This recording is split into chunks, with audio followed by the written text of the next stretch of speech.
First படத்துலயே அது எல்லாருக்கும் ஒரு கனவு தானே.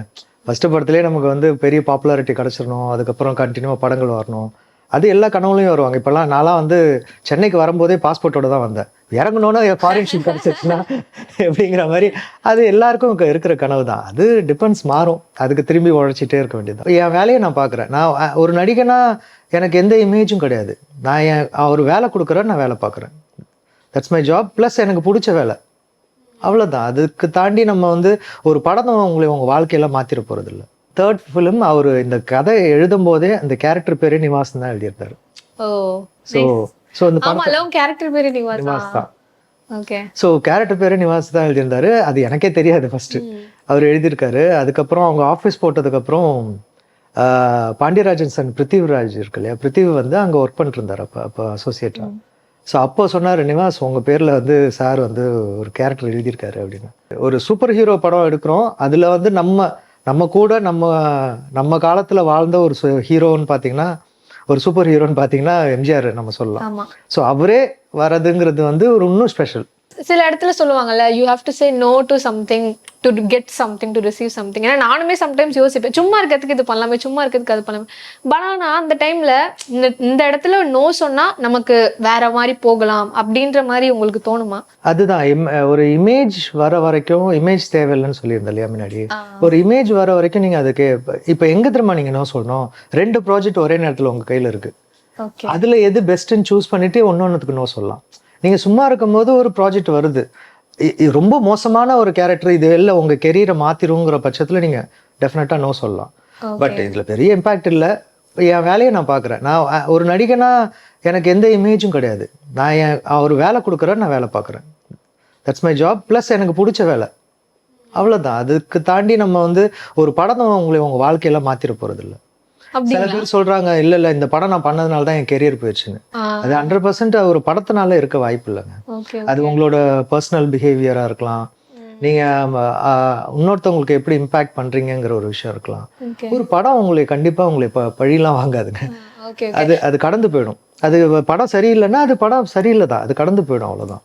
Okay sir. இப்போ வந்து சப்போஸ் நீங்கள் சொன்ன சினாரியோ வச்சுக்கலாம். இப்போ ஒரு படத்தில் கமிட் ஆகி ஒர்க் பண்ணிட்டு இருக்கீங்க. ஆனால் அந்த டைம்ல வந்துட்டு நீங்க எக்ஸ்பெக்ட் பண்ற மாதிரி உங்களுக்கு இன்ட்ரெஸ்டிங்கான இருக்கிற ரோல் வந்து வருது. பட் ஆனால் அந்த time your already committed towards something. அந்த மாதிரி வாய்ப்புகள் வந்திருக்கு உங்களுக்கு, எதெல்லாம் மிஸ் பண்ணிருக்கீங்க? அது மாதிரி நடந்தது இல்லை இது வரைக்கும். பட் நீங்க ஃபர்ஸ்ட் கமிட் ஆயிட்டீங்கன்னா அதுக்கு தான் நீங்க ஃபர்ஸ்ட் ப்ரையாரிட்டி கொடுக்கணும். ஏன்னா அது வந்து உங்களோட கமிட்மெண்ட். ஆமா. நீங்க ஒன்று கொடுத்துட்டீங்கன்னா அதை விட்டுட்டு பாதியில கழட்டி விட்டுட்டு நீங்க அடுத்ததுல போறது நல்லது இல்லை. அது இண்டஸ்ட்ரிக்குள்ள உங்களுக்கு ஒரு கெட்ட பேர் உண்டாக்கிறோம். அது பாதியில விட்டு போயிட்டாரு.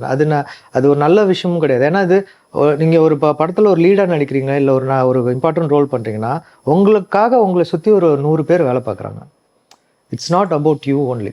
இது உங்களோட இம்பார்ட்டன்ட் ஆர்டிஸ்டா இருப்பாங்க, உங்களோட காம்பினேஷனா இருக்கலாம். திடீர்னு நீங்க கை விட்டு போயிட்டீங்கன்னா எல்லாமே கொலாப்ஸ் ஆயிடும். ஆல்ரெடி நீங்க எடுத்த சீன்ஸ் என்ன பண்றதுன்னு தெரியாம இருக்கும். அதை ரீஷூட் பண்ணணும்னா எல்லா ஆர்டிஸ்டையும் கூப்பிடணும். அது பண்ணக்கூடாது. ஸோ அதுதான் கடவுள் மேல பாரத்தை போட்டு நீங்க என்ன கமிட் ஆனீங்களோ அதை பண்ணிட்டு போக வேண்டியது. Okay sir. ஆனாலுமே இப்ப சினிமாக்கு வர்றவங்களுக்கு எல்லாமே அந்த ஒரு ஏக்கம் ஒண்ணு இருக்கும் சார். நாமளும் ஸ்டார் ஆகிடணும், நம்மளையும் அந்த மக்கள் ரெக்கக்னைஸ் பண்ணணும், நம்மளையும் வந்து மக்கள் வந்து அன்பு தரணும் நமக்கும் அப்படின்ற மாதிரி. ஆனா உங்களுக்கு வந்து ஃபர்ஸ்ட் நாங்க படத்துல வந்து லீட் ரோல்ஸா பண்ணிருக்கீங்க.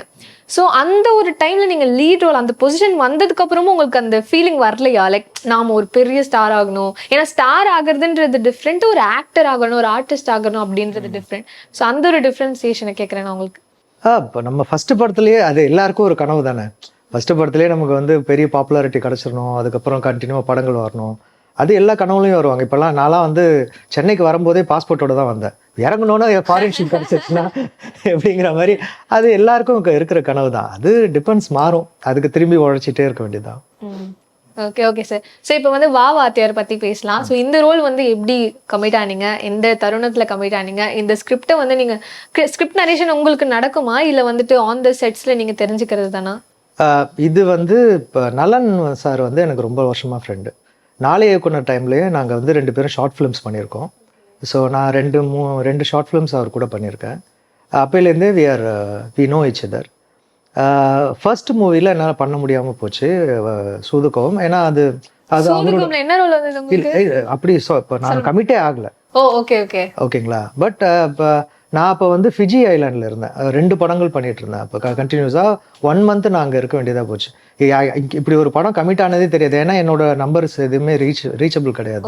Okay okay. ஸோ அப்போ வந்து நான் இங்கே வந்து இறங்குனதுக்கு அப்புறம் தான் தெரியும். இதுமாரி நான் அப்புறம் நலன்ட்ட பேசினேன். இப்போ இதுமாரி ஸ்டார்ட் பண்ணியிருக்கோம், ஆல்மோஸ்ட் முடிய போகுது, நம்ம நெக்ஸ்ட் மூவியில் ஏதாவது ஒர்க் பண்ணலாம் அப்படின்னாரு. 2வது மூவி ஆப்வியஸ்லி கக்க போல அவரே சொல்லிட்டார், இதில் கேரக்டரே இல்லை, ஹீரோயின் மட்டும்தான், இது வந்து நான் ஒரு ரீமேக் மாதிரி பண்ணுறேன் அப்படின்னு சொல்லியிருந்தாரு. தென் 3rd ஃபிலிம் அவர் இந்த கதை எழுதும் போதே அந்த கேரக்டர் பேரே நிவாஸ் தான் எழுதியிருந்தாரு. ஸோ இந்த கேரக்டர் பேரு நிவாஸ் தான். ஓகே. ஸோ கேரக்டர் பேரே நிவாஸ் தான் எழுதியிருந்தாரு. அது எனக்கே தெரியாது ஃபர்ஸ்ட். அவர் எழுதியிருக்காரு. அதுக்கப்புறம் அவங்க ஆஃபீஸ் போட்டதுக்கப்புறம் பாண்டியராஜன் சன் பிருத்திவிராஜ் இருக்கு இல்லையா, பிருத்திவி வந்து அங்கே ஒர்க் பண்ணிட்டு இருந்தார் அப்போ அசோசியேட்டாக. ஸோ அப்போ சொன்னார், நிவாஸ் உங்கள் பேரில் வந்து சார் வந்து ஒரு கேரக்டர் எழுதியிருக்காரு அப்படின்னு. ஓ அப்படியா அப்படின்னு சொல்லிட்டு, அது உங்களுக்காகன்னு தெரியாது, ஆனால் உங்கள் பேரில் எழுதியிருக்காரு அப்படின்னு. தென் அதுக்கப்புறம் ஆஃபீஸ் போய் மீட் பண்ணப்போ வந்து சொன்னாங்க, இந்த படத்தில் வந்து நான் ஒரு ஒரு ஒரு டெஸ்ட் ஷூட் பண்ண வேண்டியதாக இருந்தது இந்த படத்துக்காக. எனக்காக இல்லை, இந்த படத்துக்காக ஒரு டெஸ்ட் ஷூட் பண்ணுறதா இருந்தது. அதில் வந்து கார்த்தி சாருக்கு பதிலாக என்னை வச்சு அதை ஷூட் பண்ணுறாங்க. ஓகே. மொத்த செட்டு ஒரு முக்கியமான சீன். ஸோ அதுக்காக நான் வந்து எனக்கு ஹார்ஸ் ரைட்டிங்லாம் ப்ராக்டிஸ் கொடுத்து என்னோட கெட்டப் எம்ஜிஆர் கெட்டப்லாம் மாற்றி, ஸோ ஒரு சீன் வந்து மிக முக்கியமான ஒரு சீன், அது ஃபைட் சீனு. ஸோ அது வந்து என்னை வச்சு ஃபர்ஸ்ட் எடுத்தாங்க. எடுத்து முடிச்சுட்டு தான் தென் சைடு இதேமாரி ஒரு கேரக்டர் இருக்கு நிவாஸ், உங்களை என் மைண்டில் வச்சு தான் எழுதுனேன், நீங்கள் பண்ணுறீங்களா அப்படின்னு கேட்டப்ப, சின்ன ரோல் தான் பட் ஓகேவா அப்படின்னு கேட்டப்ப, இதுவாக இருந்தாலும் பண்ணுறேன் நலன் ப்ரோ அப்படின்னு சொல்லிட்டு அது பண்ணிட்டு. அதுக்கப்புறம் அசோசியேட்லாம் சொன்னாங்க, அவர் சும்மா சொல்கிறாரு சின்ன ரோல்னா, நல்ல இம்பார்ட்டன்ட் ரோல் தான் அது, பண்ணுங்க சூப்பராக இருக்கும் அப்படின்னு சொன்னாங்க. ஸோ அப்போலேருந்து journey start. Okay sir. So ஆனால் இந்த ஸ்கிரிப்ட் வந்து கேட்கும்போது ரொம்பவே யூனிக்காக இருக்குது சார். எம்ஜிஆர் சாருடைய ரீஇன்கார்னேஷன் மாதிரி அவர் வந்து ரொம்பவே வந்து இந்த கரண்ட் ஜென்ரேஷனுக்கு ரொம்பவே டிஃப்ரெண்ட்டாக இருந்தது. நீங்கள் படம் ரிலீஸ் ஆகிறதுக்கு முன்னாடி பார்க்கும்போது நினச்சிங்களா இது ஆடியன்ஸோட எப்படி கனெக்ட் ஆகும், இப்போ இருக்கிற ஜென்ரேஷனுக்கு செட் ஆகும் அப்படின்லாம் யோசிச்சிங்களா? நான் படம் ரிலீஸ் ஆனதுக்கு அப்புறம் தான் பார்த்தேன், அதுக்கு முன்னாடி பார்க்கல. ஆனால் வந்து எனக்கு வந்து ஒரே ஒரு விஷயம் தான் நான் வந்து பயந்தேன், என்னன்னா இந்த வேற யூனிவர்ஸ்ல நடக்குதுங்கிற ஒரு விஷயம் மக்களுக்கு புரியுமா அப்படிங்கிறது மட்டும்தான் எனக்கு டவுட்டாக இருந்தது. நான் நலன் சார்கிட்ட கூட கேட்டேன், இது வந்து இது ஆகுமா, ஆச்சுன்னா சூப்பர் அப்படின்னாங்க. ஆனால் வந்து அது ரொம்ப ஸ்ட்ரெஸ்ஸும் பண்ணலை. இது ஓப்பனிங்கில் வந்து ஒன்று சொன்னாங்க, இதேமாரி மாசிலா அப்படிங்கிற ஒரு கற்பனை உலகத்தில் இந்த படம் நடக்குது அப்படிங்கிற மாதிரி. ஸோ இமேஜின் நீங்கள் பேட்மேன் எல்லாம் பார்த்துருக்கீங்களா, அந்த கோத்தம் சிட்டிங்கிறது ஒன்று கிடையாது, கரெக்ட், அதே மாதிரி தான் கிட்டத்தட்ட அந்த மாதிரி தான். அது மக்களுக்கு புரிஞ்சிருச்சுன்னா சூப்பர். அது மட்டும் தான் என்ன இருந்துச்சு, இந்த கதை மேலே எனக்கு பயங்கர ஸ்ட்ராங்காக இருந்துச்சு. ஏன்னா வந்து ஒரு சூப்பர் ஹீரோ படம் எடுக்கிறோம், அதில் வந்து நம்ம கூட நம்ம காலத்தில் வாழ்ந்த ஒரு ஹீரோன்னு பார்த்தீங்கன்னா, ஒரு சூப்பர் ஹீரோன்னு பார்த்தீங்கன்னா எம்ஜிஆர் நம்ம சொல்லலாம். ஸோ அவரே வரதுங்கிறது வந்து ஒரு இன்னும் ஸ்பெஷல் அந்த படத்துக்கு. இன்னும் நான் இல்லை நார்மலாக இதை ஒரு சூப்பர் ஹீரோ மாதிரி அவருக்கு ஸ்பிளிட்டில் ஏதோ ஒரு பவர் கிடச்சி மாதிரி எடுத்திருந்தா அது நார்மலாக இருக்கும். ஸோ எம்ஜிஆருங்கிறது தான் எங்களோட இந்த கதையோட ஹார்ட் பீஸு. ஸோ அது எங்களுக்கு கான்ஃபிடென்ட்டாக இருந்தது, இது வந்து கண்டிப்பாக ஒர்க் அவுட் ஆகும் அப்படிங்கிறது.